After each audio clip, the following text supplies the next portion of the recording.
then yeah, we have challenges in life, but you can become a better person.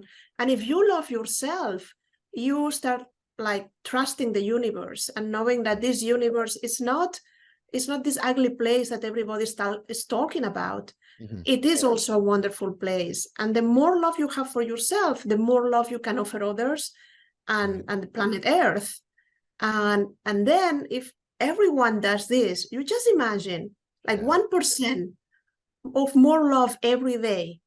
If we little by little, all of us take care of ourselves, then we will be able to take care of others. And this is like a ripple effect. Welcome to the Audacious Living Podcast, hosted by my man, Audley Stevenson, the Odd Man.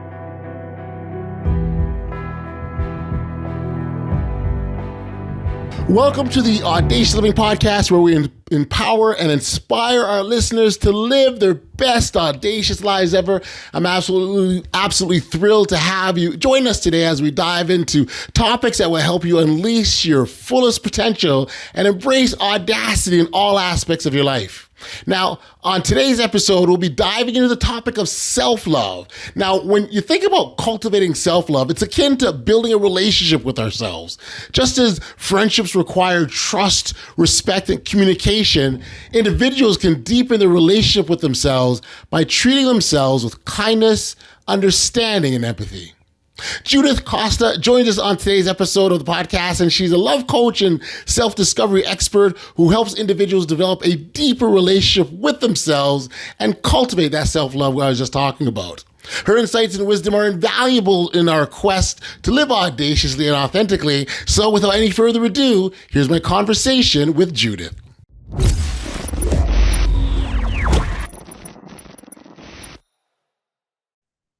Hey, Judith, thank you for joining me here today on the Audacious Living Podcast. Appreciate you taking the time like this.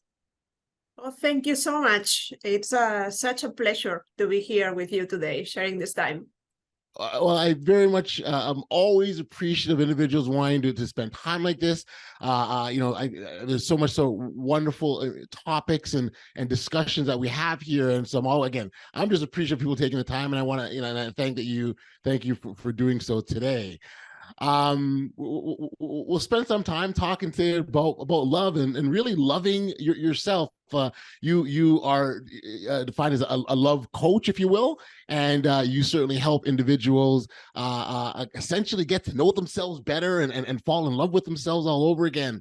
And so maybe as a starting point, I can get you to sort of just explain a little bit about the work that you do and how you assist individuals. Well, you describe it really well. I help people to have a better relationship with themselves. And why is this important? Because when you love yourself, you choose relationships and you make decisions that really show this love for yourself, and your life gets transformed. The level of abundance, the health, the happier relationships that you establish, and a lot of things happen. But even though we spend in our own bodies 24 hours a day, we don't really know ourselves really much. We abandon dreams, we forget our needs and desires, and there is a moment where we arrive to a crisis, whatever it is. It can be a divorce or losing your job or someone that abandoned you, or whatever happened that really make you feel that your problem is because of the circumstances. But when it happens again and again and again, there are people, my clients, that they realize there is always that it's in the middle of the circumstances that it's me. Then maybe I can do something different about it. Right. And then they take responsibility for their lives. And the word responsibility sometimes sounds heavy, like, oh, you are responsible, it's your fault. No, I'm not talking about this. Responsibility is the ability to respond differently to life. Then you know that there are people that in the hardest circumstances, like they had ever, like an accident or something, they said this was the better time of my life. Like this, of course, changed my life drastically. Right. but I became really, or I'm doing now what I like, or I can help others. I feel more fulfilled. I'm getting goosebumps even when I say these things. No, then life put me in a spot several times where I was totally unfulfilled. The things were not working, and I had to start looking for questions. And everything I do for a living, it has been like the tools that I have used to do the research that I needed to know myself better and to know why I was reacting like that, why I got depressed, why I got cancer, why I got divorced, why I got then yeah, we have challenges in life, but you can become a better person. And if you love yourself, you start like trusting the universe and knowing that this universe is not this ugly place that everybody is talking about. It is also a wonderful place. And the more love you have for yourself, the more love you can offer others and the planet Earth. And then if everyone does this, you just imagine like 1% of more love every day. If we little by little, all of us take care of ourselves, then we will be able to take care of others. And this is like a ripple effect. Yes, it is. Then we will build a wonderful, wonderful, fantastic world all together. So thank you for the explanation of Will. You know, there's a part of me, Judith, that and I know what happens. I know it's a reality. I know that it's not an uncommon thing, but still in my mind, you know, the idea of people not loving themselves is still at times difficult to grasp or understand. Because it all starts with self. And again, I don't say this as a judgment or anything like that. It just, at the end of the day, why wouldn't we love ourselves? Well, for many reasons and many different reasons, because self-love is a very big concept. It's like a container that includes so many things, no? Then, of course, it's different for a person that is judging or criticizing herself all the time, but for someone that cannot have fun or pleasure in life, or someone that cannot forgive himself or herself for something that happened. Then first we have to go directly, like what are the most difficult things for you? Like your lack of self-worth, or you don't value yourself, or you sabotage your efforts to change your life. Because when we know what's wrong, then we can do something about it.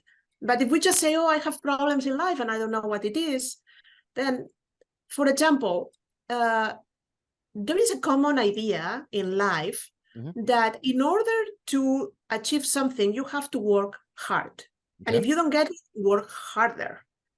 And if you don't get it, get a second job. And if you don't get it, then there is a possibility. Just try for more years. And we have a lot of people that are burned out. This is lack of self-love. Not because you don't have to put an effort to those things that you want, but there is a limit. And we sacrifice ourselves, our health, our relationships in order to get something material out of it, or the safety that we believe that the money is going to give us. And when we arrive to the point, we are so tired, we are so like sad and unfulfilled. Maybe we have lost marriage or health, whatever it is, then it's not true that you have to sacrifice yourself. What is true is that you are your first priority. But we don't learn this in a school. We don't learn it from our parents. And society says something totally different. If you tell people, yeah, just relax and you will achieve more. I have a lecture that says that, like getting more by doing less. And people say, oh, that's great, but it cannot happen. No, it can happen because when you are in a state of flow, you are more productive, you are more creative, you can use your intuition. But if you are burnt out and tired, you cannot even see. I mean, you're going to make mistakes in the work that you do. You're going to have bad mood. You're not going to treat people the way they deserve. You're doing more harm to yourself, right? And to others at the same time. Great point. Yes, great point. No, great point. The impact is not just alone. You're right. I love the point. Yeah, because if you enter in a shop and you find someone with a smile, very happy because it's the best day of his life, then the experience is going to be much like better and wonderful than if you enter in a shop and the person doesn't want to answer your questions, is in bad mood, and then I mean, energy is contagious, and we all have this energy. Love is an energy.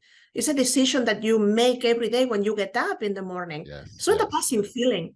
And if you want to love yourself, you have to choose that. No matter what the circumstances are, you have to stick to the plan that I am the priority number one, because the more love I have for myself, the more love I can give to others. And again, this is not what we learn. Then from 0 to 7, we accumulate patterns that very soon become unconscious. And we don't make decisions from our conscious mind. We make decisions from these unconscious patterns. And very soon we realize, when we are children, that love seems to be conditional. Because we receive messages from our caregivers or parents or teachers that if you're a good girl, I'm going to love you, or I'm not going to love you because you are a bad girl. Right. And we are all born with a desire to belong, to be seen, and to be loved.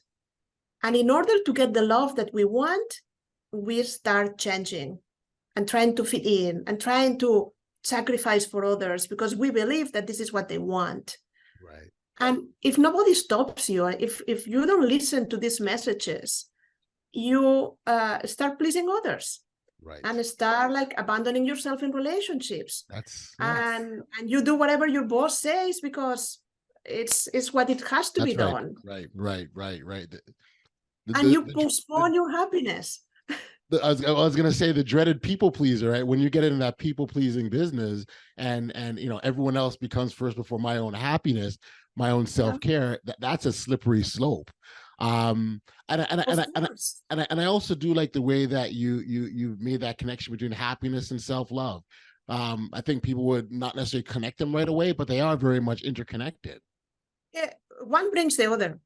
And both are daily decisions, because people think that happiness depends on the things when I will get the job, my children will be in college, when I will get the amount of money or the house or the husband. And then you arrive that, and there is a new desire. And there is something else that you don't have that you want, because this is the way we are built. But what happens is that you have to decide to be happy with what you have. When you acknowledge and are grateful for what you have, then is when you can get what you want.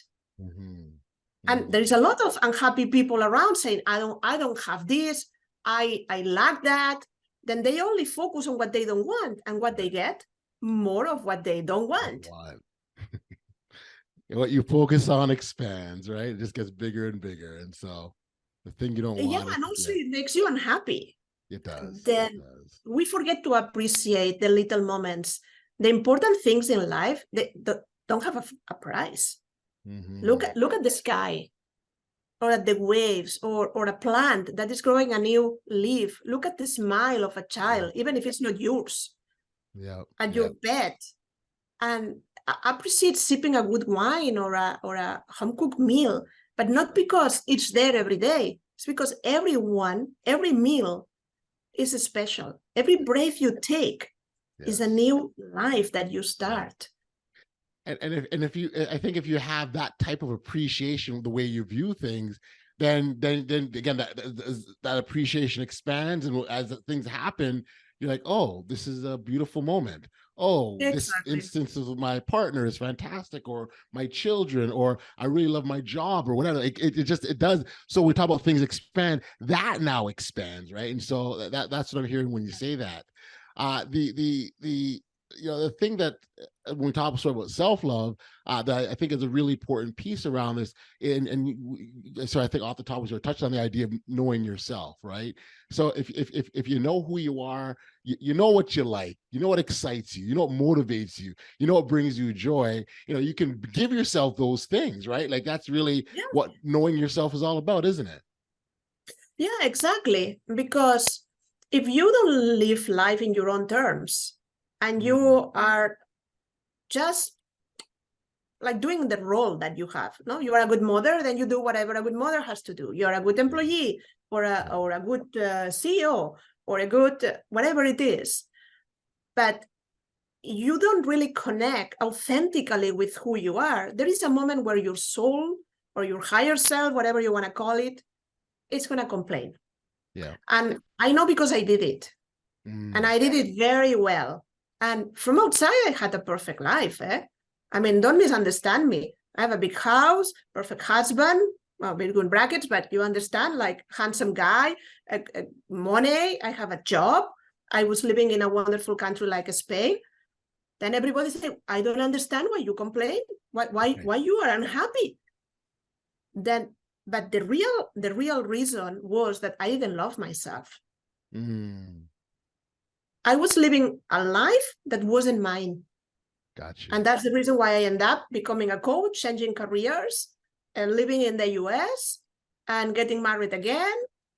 Then this is living audacious. Gotcha. What was that process like for you, Judith, as you're sort of, rediscovering and loving yourself? Years. It took me, because again, I have this workshop called Fall in Love with Yourself, but there was no workshop when I had all these problems where I could go and just say, okay, can you tell me the basics? I didn't even know that my problem was that I didn't love myself. Wow. And I'm not a fan of therapy, to tell you the truth. Then first I studied astrology as a tool for self-discovery. Then I did Reiki and for self-healing. And then I start like working with my dreams. Finally, I decided I had the strength and the courage to end my relationship of almost 17 years. And not because I didn't love my husband, it was because it wasn't working. Yep. And I tried everything I knew and more. And then it started a different phase on my own. And I studied a master in psychology and psychotherapy based on the teachings of Carl Gustav Jung and the dreams. And I continue. I love to study. Then it wasn't a problem for me. Nice. But my background was in PR and I had an MBA. Then I was far away from my original career. I had my own company in Spain. But I keep going. And then the signs and the synchronicities of the universe sent me to New York to find my soulmate. I did it. Then that was kind of mission accomplished. And I became a coach. And now I work for myself and I'm settled here. And this is a new life. But I still stopped loving myself. And I had to remind myself every day that, Judith, you are important. You are valuable. You are worthy. And just because you exist, you deserve all the happiness and the love. Absolutely. That's so wonderful. Well, congratulations, Judith. And I mean that truly, because to go on that path and that journey, it's definitely not an easy one, and one many shy away from, quite honestly. And so to hear that you had to go through that own path of self-discovery is wonderful. I would imagine that you talk about intuition. I would imagine intuition played big into this for you, didn't it? No, but it changed really my life because I'm very analytical and very rational. And I tend to attract clients the same way. And let me tell you why, because when you are very mental, one of the things that happen is that you try to control life. You try to see all the different scenarios. Then all intuition, the variables, you're controlling them, right? Yeah. Intuition has to be developed because you listen more to your brain than the subtle voice of your heart, where all the answers are there. Your heart has wisdom. The intuition whispers in your ear. It's like a gut feeling. It's something that you know, but you don't know where it comes from. Okay. But I didn't really felt that I had it. And when I moved, even in Barcelona, when I was living in Spain, I discovered the Akashic records. And when I moved to New York, there was no teacher available there at that moment. Now everything is online, but at that moment, no. And until I moved to Florida, I couldn't find my teacher, and I became a consultant of the Akashic records. For those of you that don't know what is this, there is a field of information where everything about you is recorded. Every feeling, every thought, every emotion, every experience. It's like all of us have a webcam attached to us, right. But it records in video everything that is happening in your life from your perspective. Yes. Like, for example, this conversation is recorded, and with your feelings and thoughts at the moment, and with my feelings and thoughts. It's not just a neutral observer. Right. And I teach people how to tap into this field of information for them to really receive all the guidance, the support, and the healing. And I also do private sessions, consultations, where the people will write a list of questions, and they will receive the answers. Then, for example, when I had cancer, thyroid cancer, it was not an aggressive cancer, but anyway, it took me some time to figure out what was the right path. Right. And I remember after the diagnosis, I was in a plane, and I connect with these Akashic records, and I felt so supported with what they told me. It's like, you are not going to die from this. You're going to speak about this. You're going to help other people.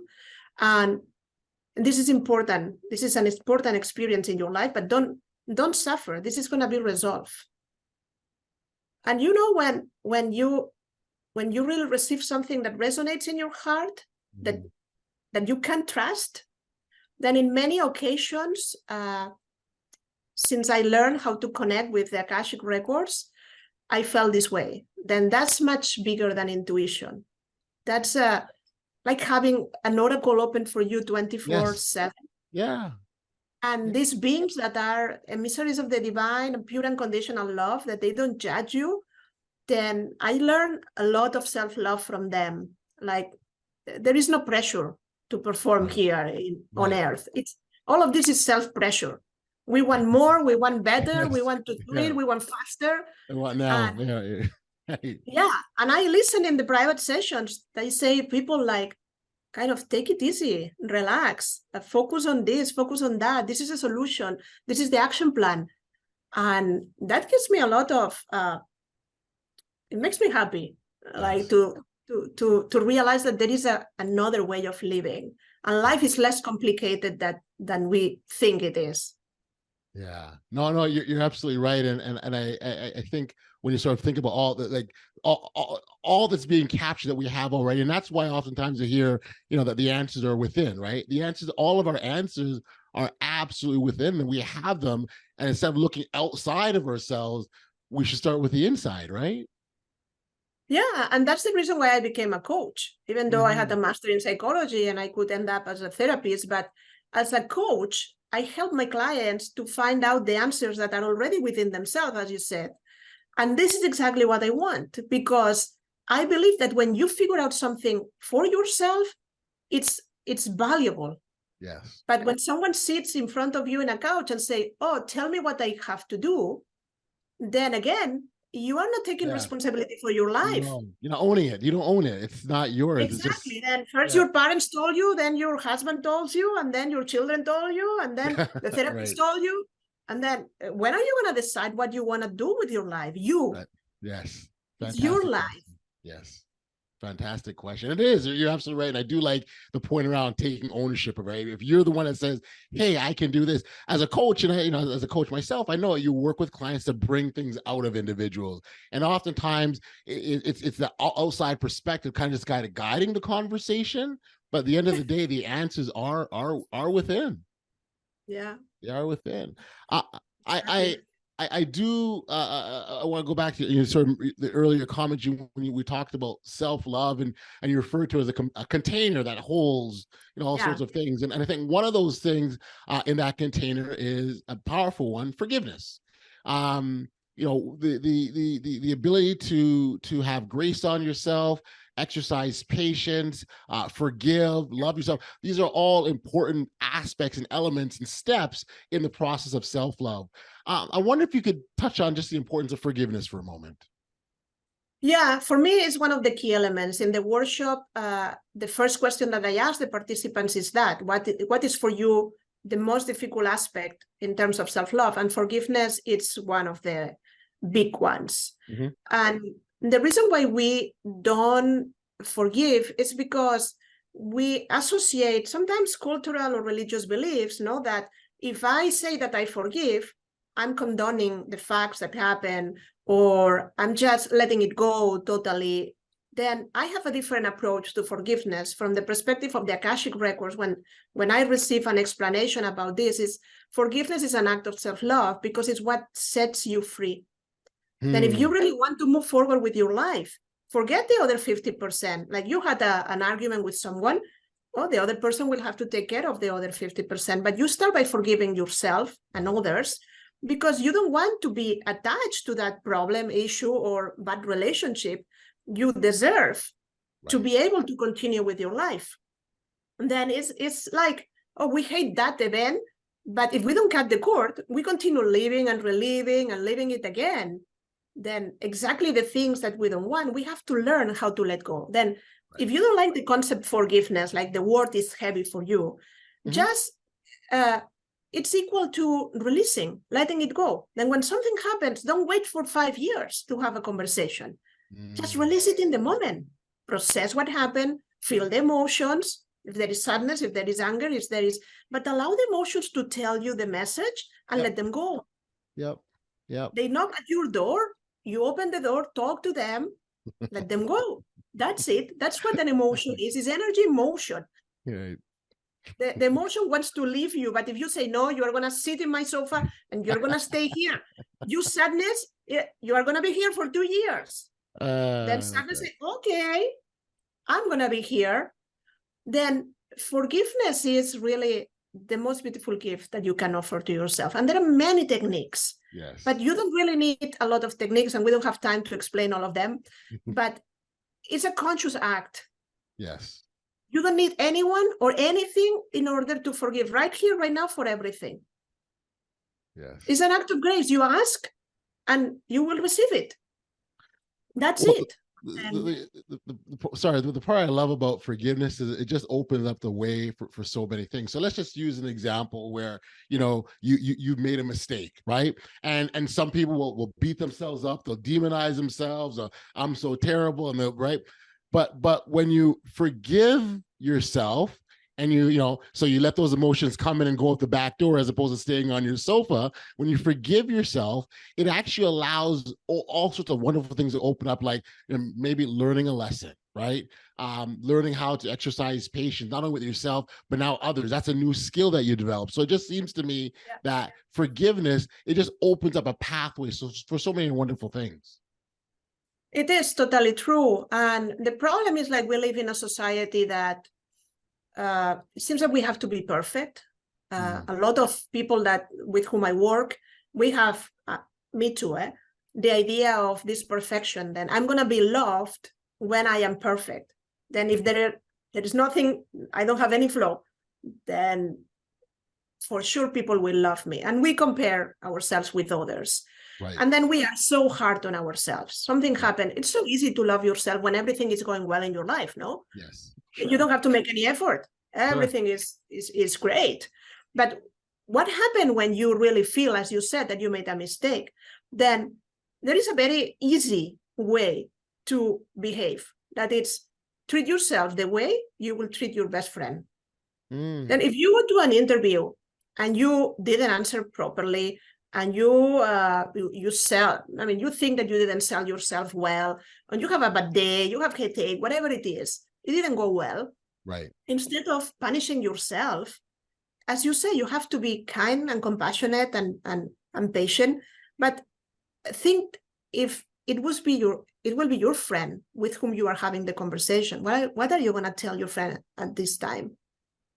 I'm sure that you are going to be nicer than the way you are treating yourself. Right. You're going to say, don't worry, you don't really know. Maybe you have this sensation, but wait until you have an answer. There are many other opportunities. Maybe it wasn't for you, but a lot of good things are going to come out from your heart and your mouth for this person. Yes. Then that's exactly loving yourself. It's becoming your best friend. You don't treat badly your friends, because if not, I don't think you will have many. Sure. Then you cannot divorce from yourself. You have to be with yourself. And for sure, you are going to be all your life with yourself. Better you have a good relationship, no?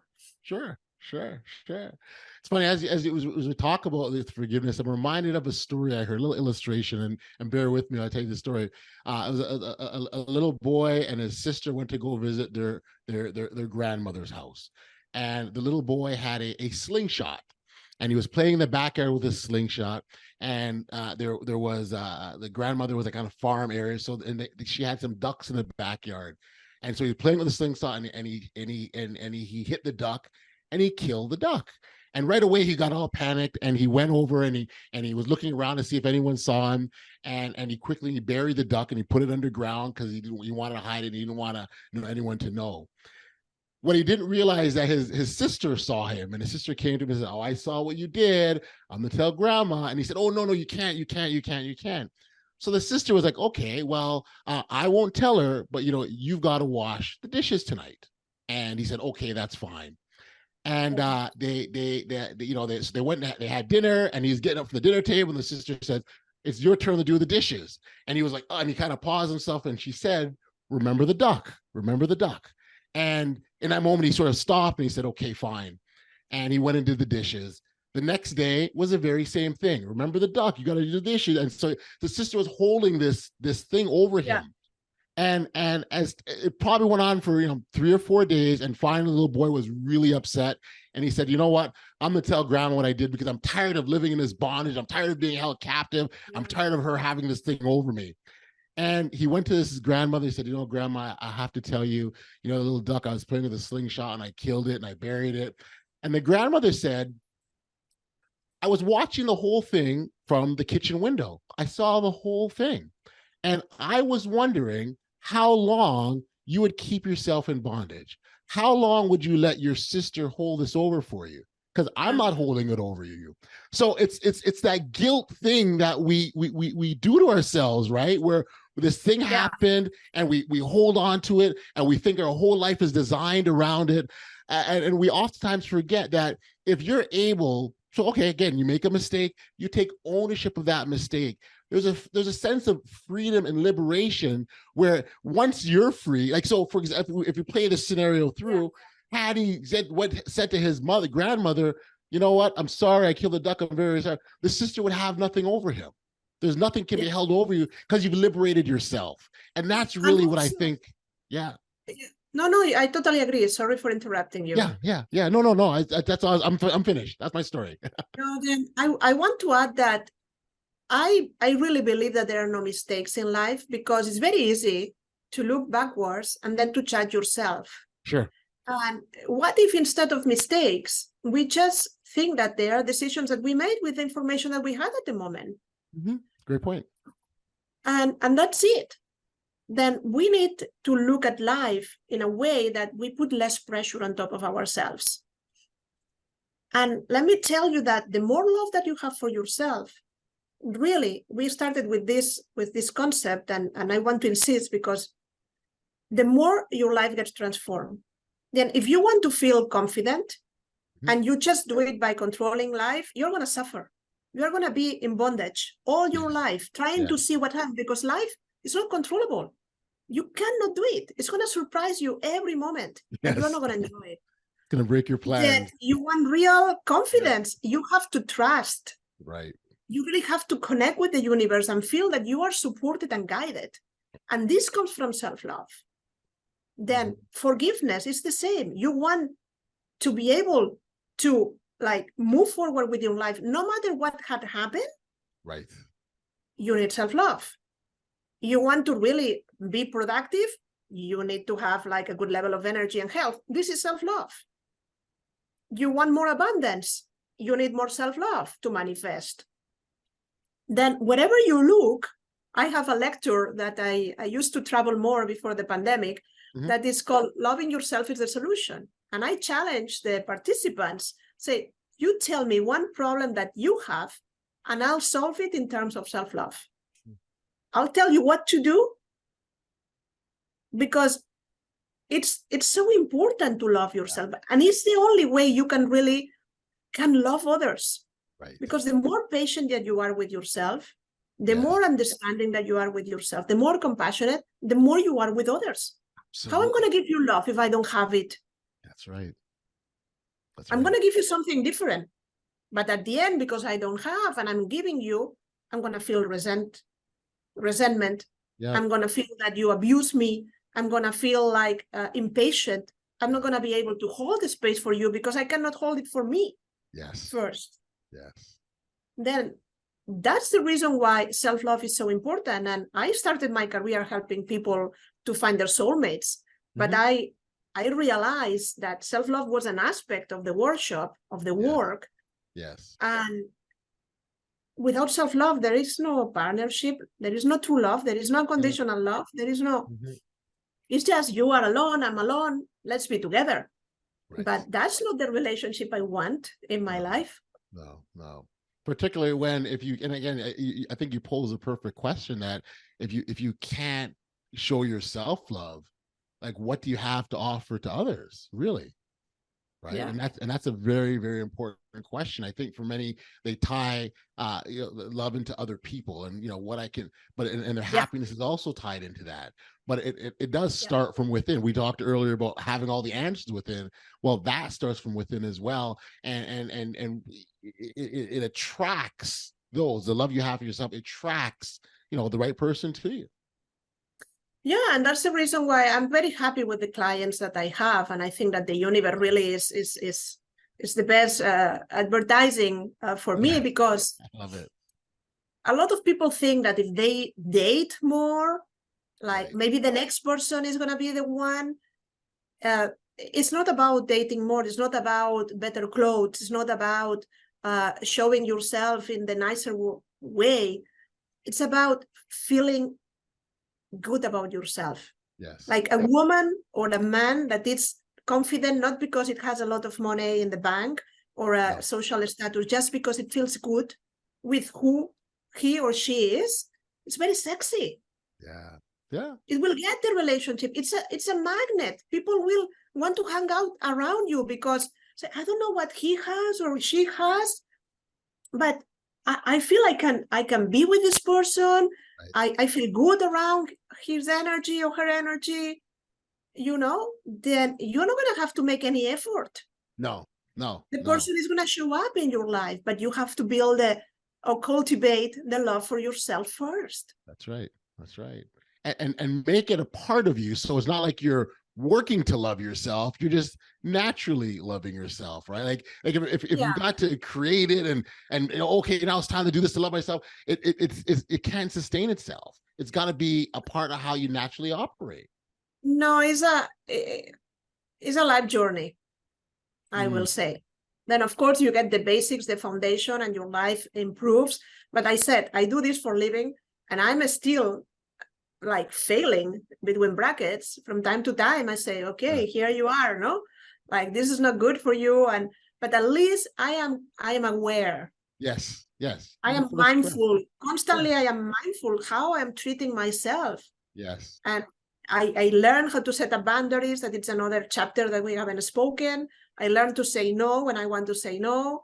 I want to live life the way I want without comparing with others. We don't have to agree. This is your life. This is my life. And be happy. I'm happy the way I'm living right now. And that's, again, simple, but it takes practice. Yes. It takes I don't want to say effort, because it should be effortless. Right. Or you have to do it effortlessly, but you have to pay attention. That's for sure. It's not like yoga. I go to yoga 1 hour per day, but what do you do in the other 23 hours? Right. Then love is constant. It's a constant energy that it's always available and around you. And people, as you said, equal love to relationships, but it's totally different. Yes. Love is always there for you. Love will never betray you, always support you. And if it hurts, if a relationship hurts, it's because it's not true love. That's a fantastic point. I really appreciate you saying that, because it does. Yeah, if it's not working for you, you got to look at, well, why isn't it? And maybe I thought it was one thing, but it was really something else. Yeah, but if we keep blaming others, we will never arrive to a point where we really can take responsibility for who we are and our life, because we always see the problems outside. Yes. And others are just sometimes teachers that the universe sent us for us to realize certain lessons. And if you have a partner or a mother or who mistreat you or that never love you, I'm going to say something very controversial, but thank your mother or your husband or whatever it is, because it was the best teacher that you could have to learn how to love yourself. And I'm sure it was painful. I'm not trying to minimize the suffering, but at the soul level, we choose experiences. We choose experiences for certain reasons that when we are on earth, we don't understand. But from a different perspective, like the Akashic records, when we tap into this field of information, they see the journey of our soul. And sometimes we put ourselves in complicated situations and we establish relationships that seem not to be good, but that they are exactly what we need. Right. What we need to grow, to evolve, transform. Yeah. Well, when you think of the process of growth, you're usually breaking out of something. It's not an easy. There's oftentimes some level of pain involved with that growth. Yeah.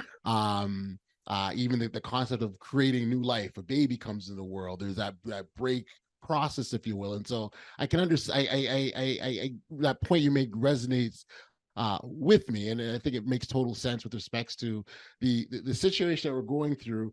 As painful, as difficult, as wanted it may have been in that moment, what do you walk away with, and how has it better served you?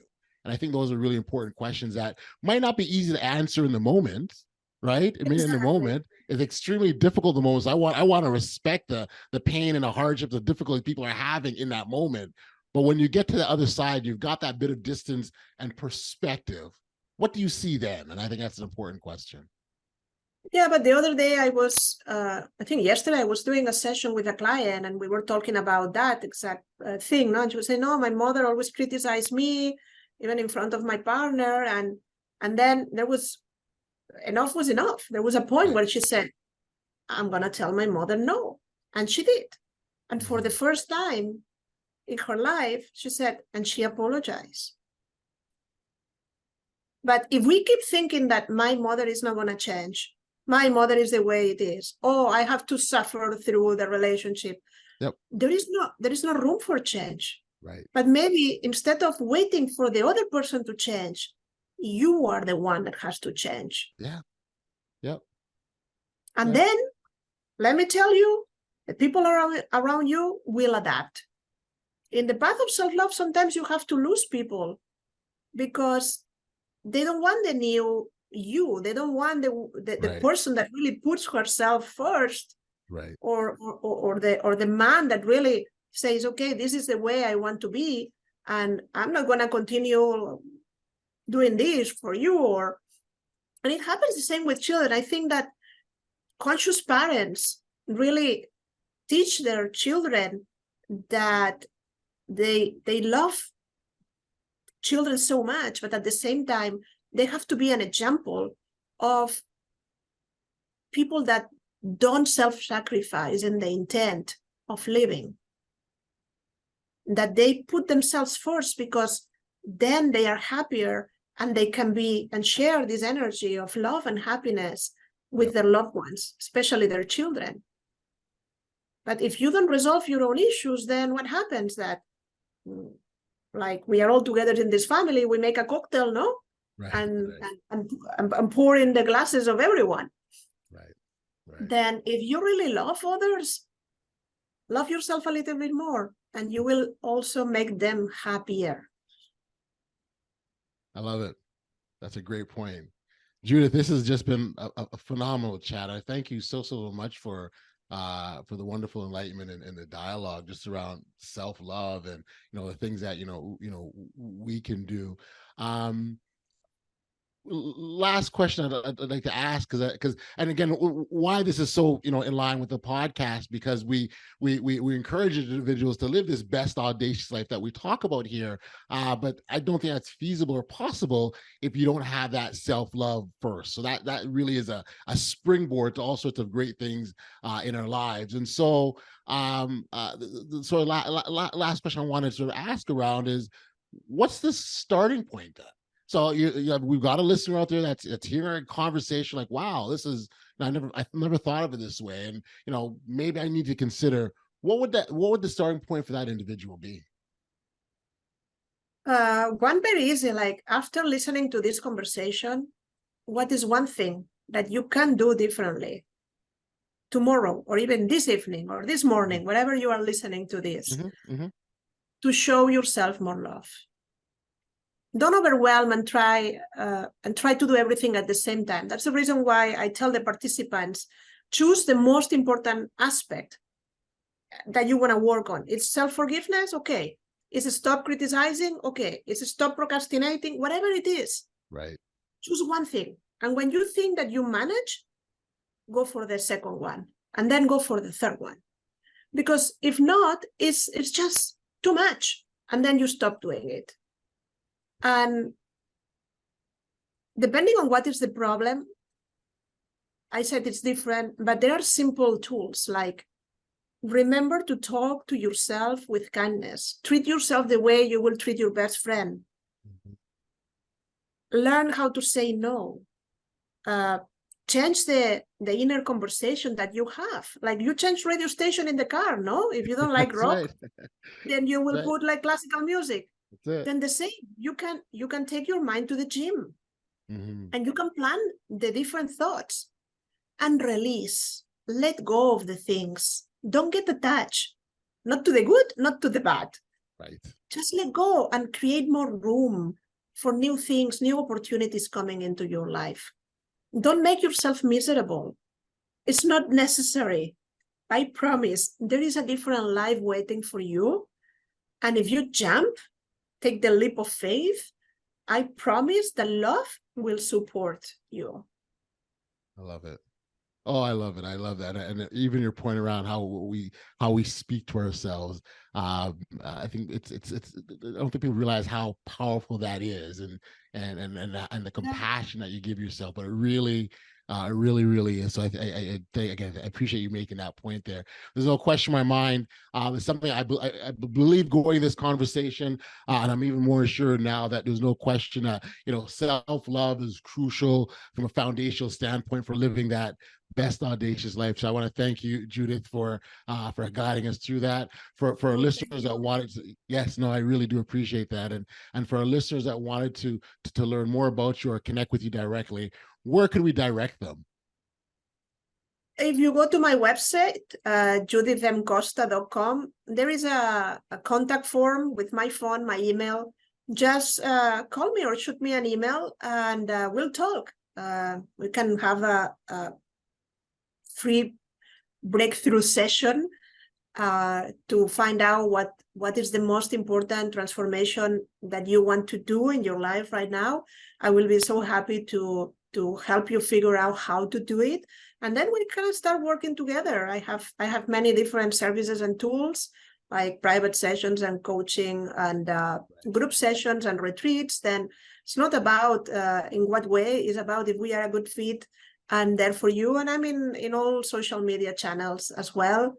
And if you just sign up for my list, you will receive my blog and the gift letter and all sorts of information. Then I just want to be in service. I get up in the morning and I really love what I do. This is my passion. This is not a job.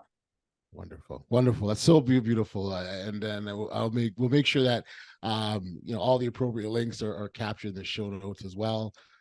Judith, thank you. I really do. I've appreciated this time with you. It's been wonderful. Congratulations on your own journey, and please keep up the fantastic work. No, thank you. Thank you for the opportunity. I really appreciate. And it's so easy to talk to you. We could have been here for hours and hours, but yes. We will do a part 2 if necessary. There we go. There we go. I guess all good things must come to an end, but that doesn't mean they stop forever. So there we go. Exactly, exactly. All Thank you right. so much, and lots of love to you and to everyone that is listening or will listen in the future. Be well.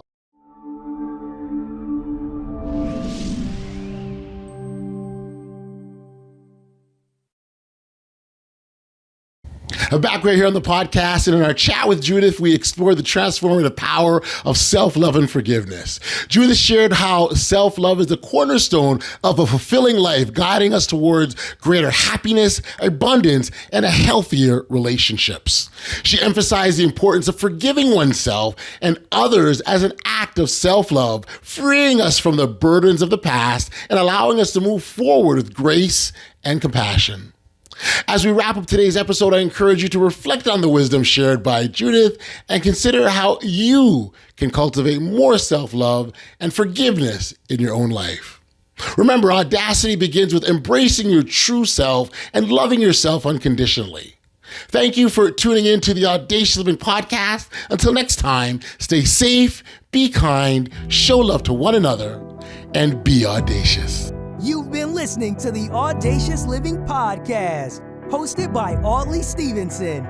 If you enjoyed what you heard, be sure to like, subscribe, and share. Until next time, be audacious.